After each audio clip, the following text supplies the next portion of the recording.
Hi friends, आज हम diabetes के बारे में जानेंगे। डायबिटीज़ मेलाइटिस यानी कि मधुमेह, या फिर हम इसको शुगर की बीमारी भी बोलते हैं। डायबिटीज़ ज़्यादातर दो तरीके से होती है। या तो किसी इंसान में जब इंसुलिन की डेफिशिएंसी हो जाती है कि इंसुलिन बनता नहीं है प्रॉपर, या फिर इंसुलिन कई लोगों में बनता भी है लेकिन वो डिफेक्टिव बनता है, या फिर इंसुलिन प्रॉपर बनता है लेकिन वो सेल्स के ऊपर एक्ट नहीं कर पाता, तो उसको हम इंसुलिन रेजिस्टेंस बोलते हैं। तो ये दो इम्पॉर्टेंट कारण है जिसकी वजह से डायबिटीज़ हो सकती है, या तो इंसुलिन की डेफिशिएंसी से, या फिर इंसुलिन है, बनता है, डिफेक्टिव बनता है, या फिर रिसेप्टर्स के ऊपर वो काम नहीं कर पाता। तो डायबिटीज़ की डायग्नोसिस के लिए हमें पेशेंट की प्रॉपर हिस्ट्री लेनी है, प्रॉपर उसकी एग्जामिनेशन करनी है, और कुछ लैब टेस्ट हैं जो कि हमें करने हैं। हिस्ट्री में ज़्यादातर ऐसे पेशेंट कई बार बिना किसी लक्षण के हमारे पास आते हैं, या फिर कुछ ऐसे मरीज़ हैं जिनमें जो लक्षण होते हैं, जैसे कि हम एक होता है पोलीयूरिया, कि ऐसे मरीज़ों में बार बार पेशाब करने की उनको बार बार पेशाब करने जाना पड़ता है, या फिर उनको बहुत प्यास लगती है। कुछ लोगों में अनएक्सप्लेन्ड वेट लॉस होता है कि उनकी एपिटाइट ठीक है, भूख ठीक लगती है, लेकिन वेट अचानक कम होना शुरू हो जाता है, दिखने में दिक्कत आती है। ऐसे मरीज़ डिहाइड्रेटेड फील करते हैं। सेक्सुअल डिसफंक्शंस हो सकते हैं ऐसे मरीज़ों में, कि इरेक्टाइल डिसफंक्शन हो गए, या फिर लिबिडो की कमी हो जाती है। कई बार मरीज़ हमारे पास अल्टर्ड सेंसोरियम में आता है, यानी कि बेहोशी की हालत में आता है। जब हम ऐसे पेशेंट्स की एग्जामिनेशन करते हैं, तो ज़्यादातर ऐसे पेशेंट्स में नॉन हीलिंग अल्सर वाले पेशेंट्स होते हैं। जैसे किसी को फुट में कोई अल्सर हो जाता है, तो उसके लिए वो स्किन स्पेशलिस्ट के पास जाता है, और स्किन स्पेशलिस्ट जब उसकी जांच करवाता है, ब्लड की जांच करवाई, उसमें शुगर ज़्यादा मात्रा में आता है, तो वो फिर अब डायबिटोलॉजिस्ट के पास या फिर किसी फिजिशियन के पास भेजता है ताकि वो अपना इलाज कर सके। तो ऐसे लोगों में नॉन हीलिंग अल्सर जो कि ठीक नहीं होते हैं, बहुत लंबे समय से हो रहे होते हैं, या फिर कई तरह के स्किन इन्फेक्शन होते हैं, या गुप्तांगों के इन्फेक्शन हो गए, वो हो सकते हैं। कई लोगों को आँखों की प्रॉब्लम आती है, आँखों में कैटरेक्ट हो सकता है, जो आँख का पर्दा है जिसको रेटिना बोलते हैं, उसमें डिफेक्ट आ सकता है, जिसको रेटिनोपैथी बोलते हैं, देखने में दिक्कत आएगी। या कुछ कुछ कुछ वेलवेटी पैचेस होते हैं जो कि हमारे फोल्ड्स में, स्किन फोल्ड्स में ज़्यादातर मिलते हैं, जैसे नेक में मिल गए, आर्म्स के फोल्ड में मिल गए, पेट के फोल्ड में मिल गए, ग्रॉइंस में मिल गए, तो उनको हम एक्यांथोसिस नाइग्रिकन्स बोल सकते हैं। तो डायबिटीज़ के पेशेंट जो हैं उनमें ब्लड प्रेशर भी बढ़ा हुआ हमें मिल सकता है। मसल्स अगर उनके हम जब उनका वज़न कम होता है, तो ऐसे मरीज़ों में मसल्स की वेस्टिंग हो सकती है, हेयर लॉस वगैरह हो सकता है। स्किन के इस तरह के लीजन हो सकते हैं जिनको हम नेक्रोबायोसिस लिपिडाइका बोलते हैं। हाथों की जो तलियां हैं वो अचानक सिकुड़ सकती हैं, जिसको हम डिपोट्रेचन कंट्रक्चर बोलते हैं। लीवर स्प्लीन हम उसका बड़ा हुआ हो सकता है। तो जब हम ऐसे पेशेंट को एग्ज़ामिन करें, तो हमें ये देखना है कि इस तरह के उसमें साइंस हमें मिलते हैं या नहीं।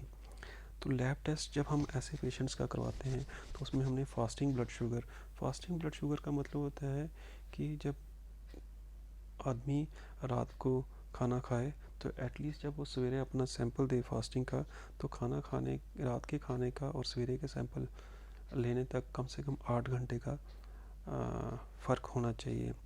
दूसरा शुगर हम चेक करवाते हैं खाना खाने के 2 घंटे के बाद वाला, जिसको हम पोस्ट प्रंडी ब्लड शुगर बोलते हैं।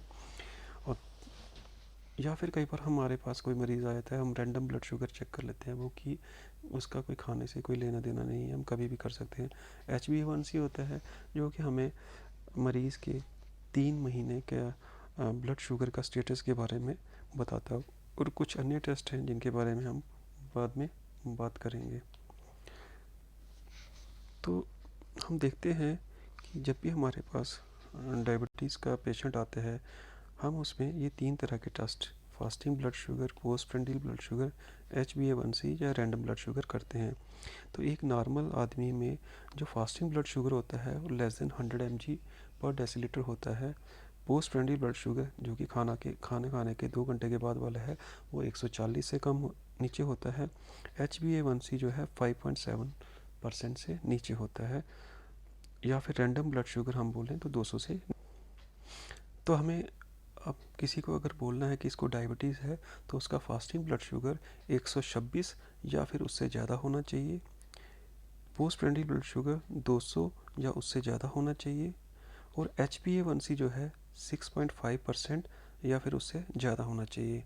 या फिर अगर किसी का रैंडम शुगर 200 आता है या उससे ज़्यादा आता है और उसमें डायबिटीज़ के लक्षण हैं, जैसे उसको बहुत ज़्यादा प्यास लगती है, बहुत बहुत बार पेशाब करने जाना पड़ता है, अनएक्सप्लेन्ड वेट लॉस हो रहा है, देखने में दिक्कत आ रही है, या फिर उसको सेक्सुअल डिसफंक्शंस हैं, तो ऐसे मरीज़ों को भी हम डायबिटीज़ की श्रेणी में लेते हैं।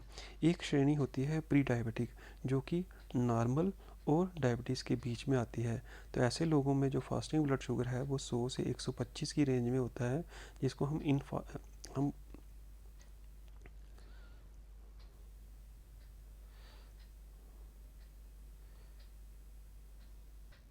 तो ऐसे मरीज़ों में जब शुगर 100 से 125 के बीच में फास्टिंग शुगर आता है, तो उसको हम इम्पेयर्ड फास्टिंग ग्लूकोज बोलते हैं। और अगर रैंडम ब्लड शुगर जो 2 घंटे के बाद वाला है, पोस्ट प्रेंडियल, अगर 140 से 199 के बीच में आए, तो उसको हम इम्पेयर्ड ग्लूकोज टॉलरेंस बोलते हैं। और HbA1c इनमें 5.7 से 6.4% के बीच में होता है। तो ये जो प्री डायबिटिक वाली स्टेज है, ये एक ऐसी स्टेज है जिसको अगर हम कंट्रोल कर लें तो उसको डायबिटीज़ होने से बचा सकते हैं। तो जो हमने टेस्ट देखा कि हमने किसी का ब्लड शुगर फास्टिंग करवाया, पीपी करवाया, रैंडम करवा लिया या HbA1c करवाया, तो अगर हमने देखना है कि उसको टाइप 1 शुगर है, डायबिटीज़ है या टाइप 2 डायबिटीज़ है, तो उसके लिए हम फास्टिंग सीरम इंसुलिन करते हैं, सीरम सी पेप्टाइड करते हैं, गैड ऑटो एंटीबॉडी करते हैं, या यूरिन कीटोन शुगर हम कर सकते हैं। फास्टिंग सीरम इंसुलिन अगर हमारा कम आता है, तो इसका मतलब ये है कि पेशेंट में अभी इंसुलिन रेजिस्टेंस डेवलप नहीं हुई है। तो ऐसे लोगों को हमें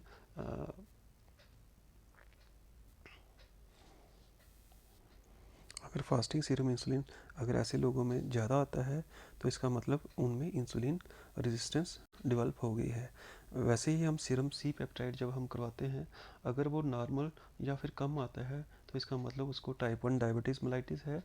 और अगर ये नॉर्मल या फिर ज़्यादा आए, तो ऐसे मरीज़ों को टाइप 2 डायबिटीज़ हो सकती है। गैड ऑटो एंटीबॉडी हम ज़्यादातर टाइप 1 डायबिटीज़ या फिर लाडा, जिसके बारे में अभी मैं आपको बताऊंगा अगले लेक्चर में, उनको डिफ्रेंशिएट करने के लिए, उनको डिटेक्ट करने के लिए हम ये टेस्ट करते हैं। तो प्री डायबिटिक जैसे कि हमने देखा कि उनमें शुगर जो है, फास्टिंग शुगर आपकी 100 से 125 के बीच में होती है। पोस्ट प्रेंडियल शुगर जो है आपकी 140 से 199 के बीच में होती है। HbA1c जो है वो 5.7 से 6.4 के बीच में हो सकता है। तो ऐसे मरीज़ों को अगर हमने डायबिटीज़ होने से बचाना है, तो उनको प्रॉपर डायबिटिक डाइट देनी है, उनको फिज़िकल एक्टिविटी को अपने इंक्रीज़ करने के लिए बोलना है, ताकि वो हफ्ते में कम से कम 5-6 बार रोज़ आधा से पौना घंटा फिज़िकल एक्टिविटी करें, अपना वेट रिड्यूस करें। अगर उनका BMI बहुत ज़्यादा है, 35-40 के करीब है, तो उनको ऐसे मरीज़ों को बैरिएट्रिक सर्जरी करवानी चाहिए।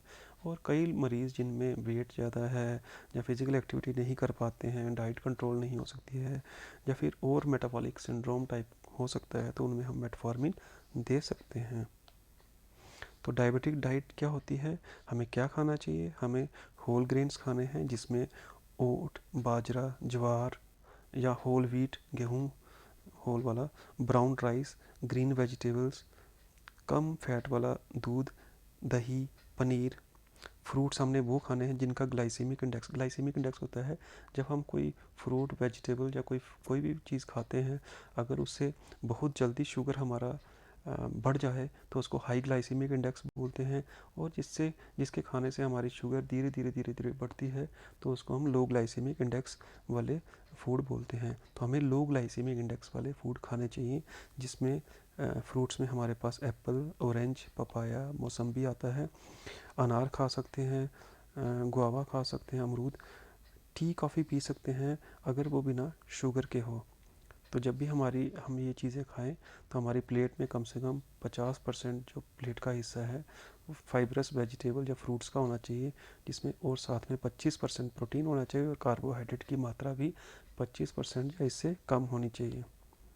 तो हमें क्या क्या फूड अपनी डाइट में इंक्लूड करने हैं ये मैंने आपको बता ही दिया है, कि होल ग्रेन्स होने चाहिए, नट्स, सीड्स हम कर सकते हैं, पल्सेस, लेग्यूम्स, ये सब।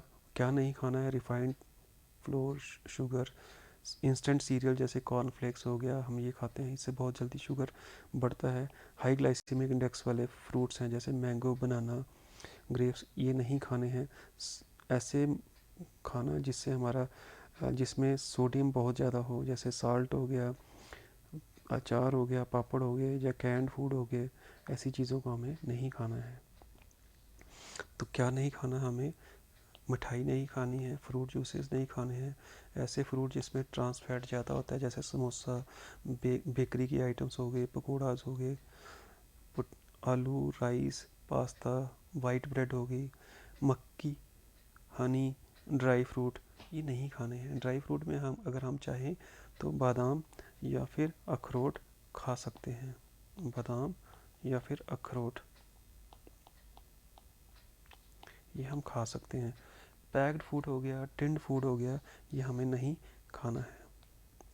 आशा करता हूँ कि ये जो मैंने डायबिटीज़ के बारे में आपको थोड़ी सी जानकारी देने की कोशिश की है, आपको डायबिटीज़ के बारे में समझ लगी होगी, और हमें क्या प्रिकॉशन लेने हैं डायबिटीज़ अगर हमें ना हो, या फिर अगर हम प्री डायबिटिक स्टेज में हैं तो कैसे वेट रिडक्शन करनी है, कौन सी डाइट को हमें लेना है ताकि हम डायबिटीज़ होने से अपने आप को बचा सकें। आगे के लेक्चर्स में भी मैं डायबिटीज़ के बारे में और इसमें होने वाली दवाइयों, यूज़ होने वाली दवाइयों के बारे में बताऊंगा। आशा करता हूँ कि आपको ये मेरा छोटा सा प्रयास अच्छा लगा होगा। Thank you very much.